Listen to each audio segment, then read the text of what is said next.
안녕하세요. 새로운 한 주가 시작되는 월요일입니다. 주말은 잘 보내셨는지요? 자, 주말에 동영상을 쉬고 월요일이 되면은 사주 알아맞히기 동영상으로 여러분과 대면하게 됩니다.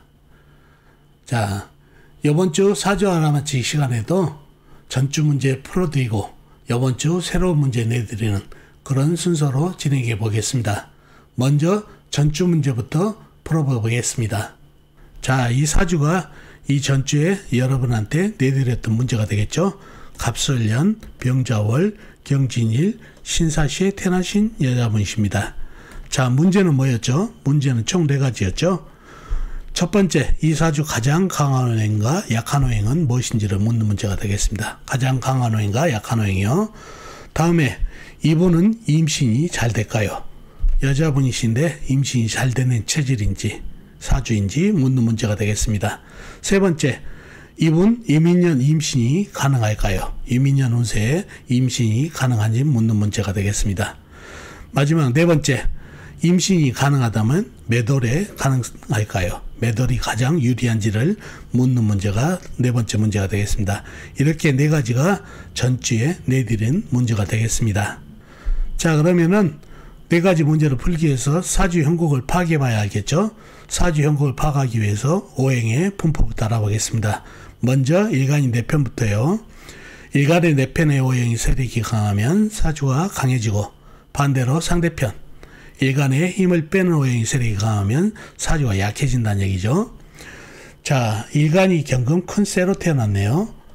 쇠의 4편은 비겁이 같은 쇠나 쇠를 생해주는 인성인 흙이 4편이 되겠습니다. 먼저 비겁인 쇠부터 찾아볼까요? 쇠는 시간의 신금 작은 쇠가 있습니다. 그리고 다른 데는 없고 지장간, 연지, 술토안의 신금 작은 쇠, 시지, 사완의 경금 큰 쇠가 암장되어 있네요. 다음에 쇠를 생해주는 인성인 흙을 찾아볼까요? 흙은 연지의 술토, 큰흙, 일지의 진토, 큰흙이 있습니다. 그리고 다른 데는 없고 지장간, 시지, 사완의 무토, 큰흙이 암장되어 있네요. 자, 그러면 나와 있는 4편은 술토, 진토, 큰흙, 신금, 작은 쇠 이렇게 되어 있네요. 이러면 사주가 약해질 가능성이 있는 사주팔자가 되겠죠. 상대편도 한번 찾아보자고요. 뭔가요?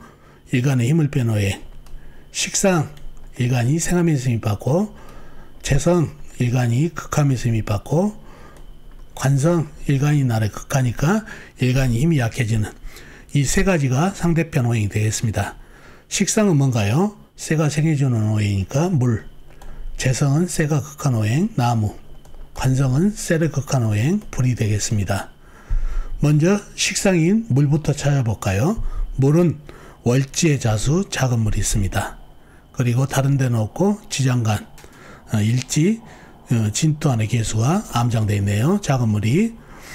다음에 재성인 나무를 찾아볼까요? 나무는 연간에 간목 큰 나무가 있습니다. 그리고 다른 데는 없고 지장간, 일지, 진토안의 을목 작은 나무가 암장되어 있네요. 다음에 관성인 불을 찾아보자고요. 불은 월간의 병화 큰 불, 시지의 사화 큰 불이 있습니다. 그리고 다른 데는 없고 지장간, 연지, 술토안의 정화 작은 불이 암장되어 있네요. 자, 그러면 나와 있는 상대편이 대단하죠. 자수 작은 물, 그 다음에 간목 큰 나무, 병화사와 큰 불까지. 그러면 상대편의 세력이 강하죠. 좀 더 깊이 들어가 보자고요. 자, 목생화를 받은 큰 불, 병화 있죠. 병화가 나를 극하죠.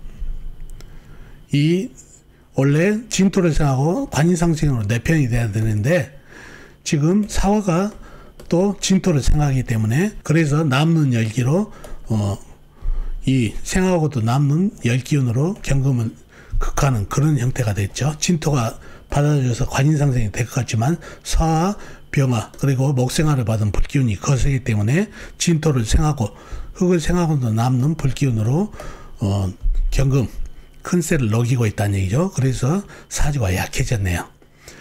이 사주에서 가장 강한 오행이 뭐죠? 첫 번째 문제였죠. 바로 목생화를 받은 큰 불, 사화와 병화, 목생화까지 받고 있어서 불기운이 강하다는 얘기죠. 술토는 불을 받아봐야 원래 열토기 때문에 흡수를 별로 못하고 진토가 절박한 흙이기 때문에 불들을 많이 흡수하지만은 목생화를 받은 사화, 병화가 워낙 강하기 때문에 흙을 생하고 남는 불기운으로 경금을 극한다는 얘기죠. 그래서 사주가 약해졌고 가장 강한 오행은 목생화를 받은 불기운이 가장 강한 오행이 되겠습니다. 가장 약한 오행은 뭘까요? 약한 오행은 물이 되겠죠. 물기운이 자수 있고 진토 안에 개수가 있지만은 진토 안의 개수는 불기운을 흡수하면서 흙이 말라버리다 보니까 술토같이 돼버리니까 미토같이 돼버리다 보니까 진토 안의 개수가 말라버리고 자수도 술토한테 맡기고 간목에게 수생목을 하고 있어서 자수가 거의 말라버렸네요. 그래서 가장 강한 오행은 불, 약한 오행은 물이 되겠습니다. 그런 사주팔자가 됐네요. 자, 용신은 뭔가요? 용신은 진토가 되겠죠. 진토가 없으면은 이 강한 불기운이 거의 살로 작용하죠. 살기운, 관살로 작용해 버린다는 얘기죠. 물론 진토가 있어가지고 불을 흡수해 주니까 관살은 면하고 그래도 화급금은 되지만은 관살을 면한 사주가 된 게 바로 절벽한 흙 진토가 있었기 때문입니다. 그래서 진토가 용신. 희신은 뭔가요? 희신 역시 불기운이 아직도 강하기 때문에 운에서 진토라든가 축토 이렇게 절벽한 흙, 무토라든가 절벽적한 흙이 와서 화생토, 토생금으로 이어지는 통과 억부로서 좋은 희신이 역시 절벽한 흙이 되겠습니다. 그런 사주팔자가 됐네요. 그런 사주팔자가 됐고 첫 번째 문제는 어떤 오행이 강하고 어떤 오행이 약한지는 앞에서 풀어드렸죠. 불기운이 강하고 가장 강한 오행이고 그렇기 때문에 상대편이 되기 때문에 사주가 약해졌고 가장 약한 오행은 물기운이 열기운에 의해서 증발되고 술토, 열토에 빨리고 간목에게 수생목하면서 거의 고갈돼 버렸다는 얘기죠. 자, 그런 사주가 됐고 두 번째 문제, 이 사주 임신이 가능할까요? 여자분이신데 임신이 가능한지를 묻는 문제가 되겠습니다. 자, 임신이 가능한가요? 일단 임신을 보려면은 자식성을 먼저 봐야 되겠죠. 여자분의 자식성은 식상이 되겠죠. 식상은 물기운입니다. 물기운이 어떤가요? 사주의 가장 약한 오행이 물기운이죠. 이 물이 진토 안의 개수까지 이 물이 열기운에 의해서 증발되고 그 다음에 술토에게 맡기고 수생목으로 나무에게 맡기고 너무 열악하네요. 자식성이 약해서 임신이 좀 힘든 그런 사주팔자가 되고 또 체질적으로 자수, 물기운이 뭐죠? 물기운은 생식기죠.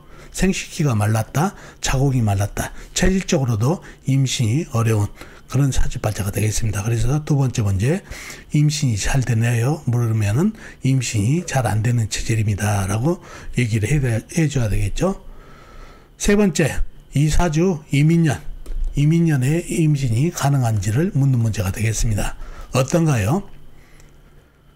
이 사주는 사해운은 아까 희신이 있죠. 젖은 흙을 받아야 되지만은 건강운이 있죠.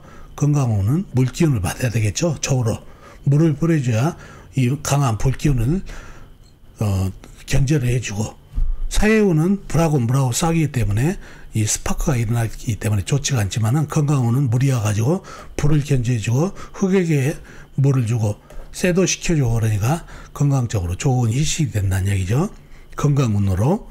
그래서 이민년은 큰 물을 지고 온다는 얘기죠. 물론 인목이 목생활을 하겠지만은 이 큰 물이 불을 견제해주고 시원하게 설을 해준다는 얘기죠. 그러니 임수 식상이 상당히 큰 물이 돼가지고 좋은 건강이 더 좋은 자궁 건강도 좋아지는 그런 시기이기 때문에 임신하기 좋은 해입니다. 그리고 사주에 부족한 임수 식상이 들어오기 때문에 자식운도 살아나는 그런 운기가 됩니다. 그래서 이민년은 임신하기 좋은 해입니다.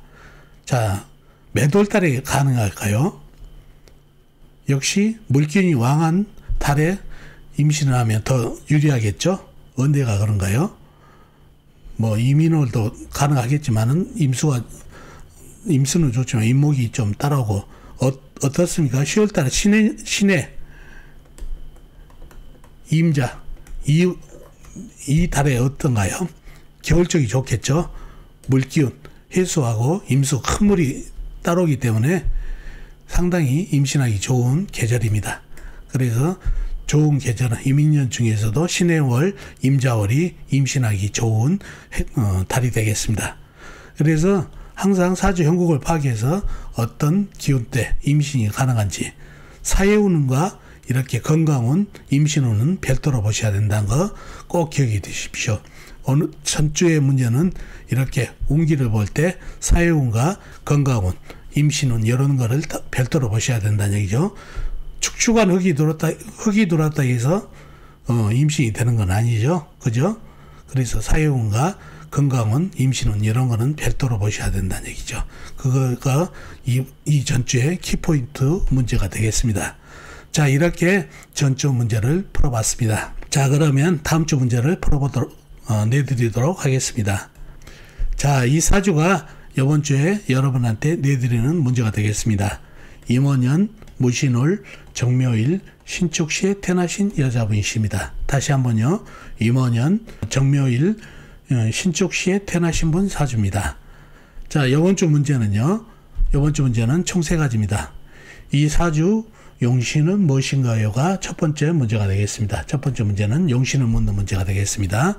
두 번째, 이 사주 주인공이 여자분이신데 바이올린을 아주 잘한다고 합니다. 그 이유를 사주 속에서 다 찾아주시면 되겠습니다. 바이올린을 잘할 수 있는 여건을 가진 거를 다 찾아주시면 되겠네요. 왜 바이올린을 잘하는지. 세 번째, 이 사주 배우자덕은 어떤지요. 이 여자분이신데 배우자덕이 어떤지를 묻는 문제가 세 번째가 되겠습니다. 자, 이번 주 문제는 바이올린 하면 예능이죠. 예능에 좋은 살이라든가 그다음에 오행이라든가 그런 거를 전체적으로 찾아가지고 기질, 적성을 찾는 문제이기 때문에 그거를 잘 봐두시면 좋겠습니다. 이렇게 3가지가 이번 주 문제가 되겠습니다.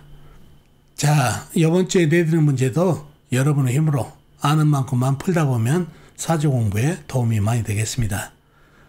이 답글도 댓글로 많이 남겨놓으시면 나중에 여러분이 사주 공부가 됐을 때도 복기로도 가능한 그런 기능을 하기 때문에 댓글로도 많이 남겨놓으시면 좋겠습니다. 자, 어떻습니까? 오늘 사주 알아맞히기 도움이 되셨나요? 도움이 되셨으면 좋겠습니다. 그럼 다음 시간에 뵙도록 하겠습니다. 안녕히 계세요.